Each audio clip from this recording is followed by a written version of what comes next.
Stabiliteti i ekonomisë shqiptare, i pretenduar në fakt i ekonomisë shqiptare, nuk ekziston në xhepat e qytetarëve shqiptarë, ekziston vetëm në letrat e qeverisë. Dhe cilat janë faktet, cilat janë shifrat kokfort. Së pari, Eurostati tregoi që 55% e familjeve shqiptare jetojnë në kushtet e varfërisë, nuk e mbyllin dot muaj. 40% e të ardhurave të buxheteve familjare shkon për ushqim. Dhe kjo ka ardhur si rezultat edhe i taksave të larta, edhe i rritjes së çmimeve me 30%. Kryefjala e gjithë këtyre është zhvlerësimi i euros, është marrja penge e ekonomisë nga një pakicë dhe është një politikë e cila nuk po i shërben qytetarëve. Edhe të dhënat e fundit të Bankës Botërore pikërisht këtë tregojnë. Ekonomia shqiptare nuk prodhon më, nuk ka produktivitet.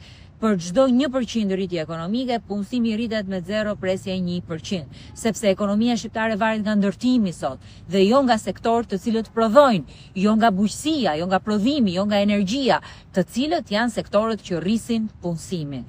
Ky është shembulli më i mirë se si ekonomia shqiptare është kthyer në një ekonomi të pakicës. Këtë realitet të ndryshojmë, realitetin që ekonomia të punojë për shumica.